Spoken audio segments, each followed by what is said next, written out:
So this is exactly why your e-commerce brand is suffering right now. We're coming off one of the worst months of the calendar year, and a lot of discussion in my Ecom Blueprint and Uplevel Mastermind community is what the hell is actually going on. And so upon reviewing my results and hundreds of others in this community, I basically have come up with a formula, right, to stay on the straight and narrow and make sure that we can continue to optimize our businesses to perform even better as the year actually goes on. Now, the first thing to actually recognize is there is an allowance for seasonality amongst e-commerce businesses. Okay, businesses in general, retail environment is always changing. There is seasonality, and then you throw in a couple of economic and global crisis, and things get thrown off left, right, and center.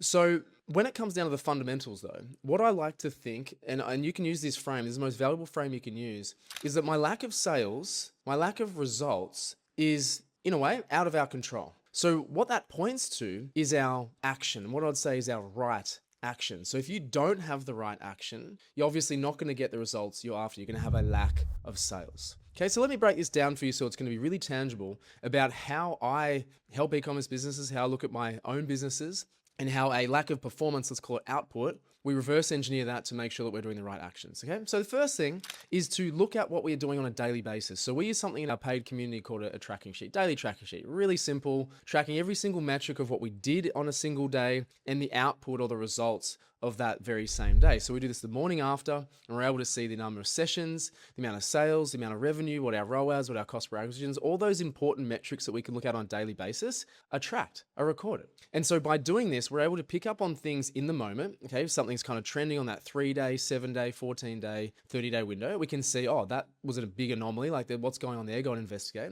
Or if we're in a situation where we get to the end of a month and we're like, what the heck actually happened, right? We can actually go back and see 30 days worth of data really accurately and see if there's any discrepancies. Okay, so by looking at that, if you know your metrics, if you know your KPIs, if you know your normalities, it'll be really obvious to see where the abnormalities have been for that period of time that you're actually looking at. So that's the first thing. If you know what it is through looking at those abnormalities, then you can obviously go and fix that right away. You can pay attention to it.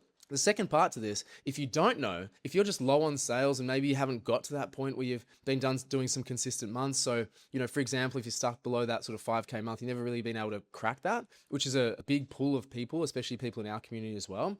Then a daily tracking sheet is not necessarily going to show you anything obvious because it's going to show you similar numbers, same numbers for that extended period of time. You never had the big highs and then obviously suffering from a specific low.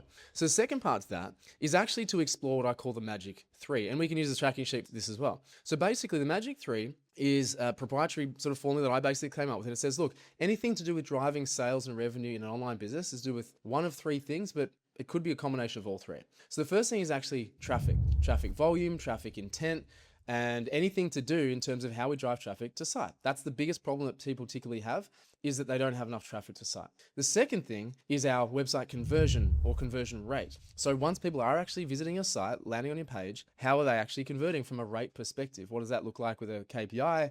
Is it good? Is it bad? Etc. And then the third thing is actually lifetime values. And I'll dovetail this in with average order values as well, but really lifetime values. How can we get someone who's purchased once to purchase again and again and again and again? Depends on what sort of product it is, but even with products that are considered once off, how do we actually get them to again or spend more of the lifetime as a customer? Okay, so that's the second thing we look at. If you can't identify an obvious thing from your tracking sheet about where things have changed dramatically to reduce your overall sales, then we assess the magic 3. It's like, where am I deficient?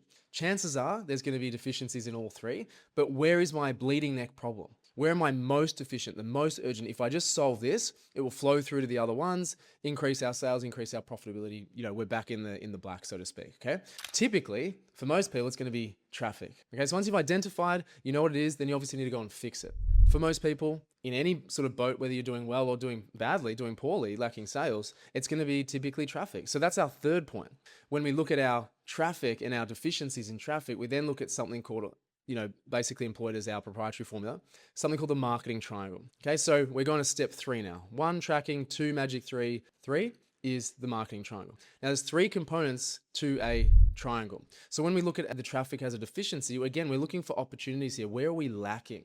And so the marketing triangle, 3 elements of traffic. Again, anything to do with driving traffic to our sites to do with one of 3 things: our organic efforts, our paid efforts, meaning paid ads, and our database efforts, specifically our email database marketing efforts. And so then we can micro-analyze each part of our business here. Now, this is where the kind of the magic gets uncovered for a lot of people, and where they're honestly their real lack is. Okay, and it just creates opportunity. That's the best thing about these things and analyzing these things, is this is just opportunity.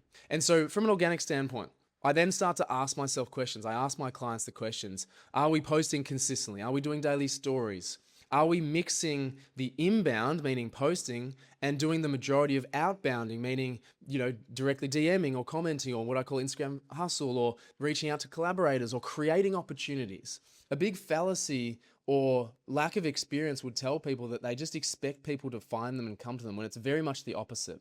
Just because we have a social and we have a website, it doesn't mean people are coming to us. We actually have to outbound and create that effort for ourselves. And so this is where it's really important to understand: are we doing enough outbound? Are we getting enough opportunity by creating that for ourselves, by pounding the virtual pavement, is what I say. Okay, so really important that we look at that. Inbound versus outbound. Are we doing enough organically? The second part is paid. Are we spending anything? Are we spending enough? Can we actually justify getting sales with what we're spending? How are the ads actually set up? What are we doing? What is the performance? Are they good? Are they bad? What's our in-platform metrics in terms of ROAS and CPAs? What is our blended CPAs and ROAS? Okay, is it actually profitable? And then, of course, what can we do to increase the performance? What can we do to actually scale these things up? All right. The third part, being the database marketing, is: are we basically creating opportunities for ourselves to drive sales? Doing 2 to 3 to 4 campaigns per month, sales campaigns, offers, presenting offers to our database all the time? And are we doing enough to build our database consistently over that period as well, right? Because if you're not building your database, if you're not adding people to your networks,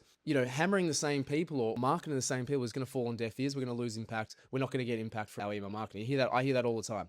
My email marketing doesn't work. It's only because your database isn't growing. We haven't done what I call the planting seeds to be able to reap the rewards of the harvesting of our database. Okay? And so by going through those 3 steps, definitely by that third element, when people are talking about, well, I'm just lacking traffic, we can identify massive opportunities through our deficiencies. But it's only through that conscious way of doing things, strategic way of doing things, that it can be done that way, right? So hence why I'm making this video for you, and why I explain to my clients in this way, is because we just have to ask the right questions, look in the right places. If we look at things really objectively using data, we can improve time and time and time and time again. And the thing that you'll find is that you can always do more, and you can always do better of these things. Okay, where brands go to die basically is when they continue to be like, what's the next new thing? What's the next new thing? What's the next new thing? When really they should be pulling back to this thing over here that's been working well, but we just need to do more of it, and we need to do it better. Like, business is very simple, and the ones that succeed treat it as such. Right? They get the basics right. They have 2 to 3 marketing channels using the marketing triangle,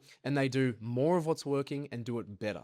Okay. And they rarely go to something new once they've tested a whole heap of things. Okay. So look, I just want to share that advice and impart that wisdom on you, because I've been through 13 years in business myself, and there's periods throughout the year. There's seasons, there's years when things are low, when we're lacking sales. Okay. Everybody wants more sales. And this is exactly how we do it, by going through step 1, step 2, step 3, and then getting to work, getting in the weeds and doing things consistently to build things back up and create the momentum for yourself, so that when things turn back around, the outside of your control, we spoke about economically, etc., that you're going to slingshot forwards. You've taken the 1 step back, you've done all the work, and you go 2, 3, 5, 10 steps ahead. And that's what we see all the time with clients in our community. So look, I hope this was valuable for you. If it was, love a like, love a subscribe. I'm creating videos like this all the time. If you want to know more about what we do, how we help e-commerce brands, you can click on the link below, check it out. But other than that, thanks for being here. Thanks for watching to the end, and I'll catch you in the next one.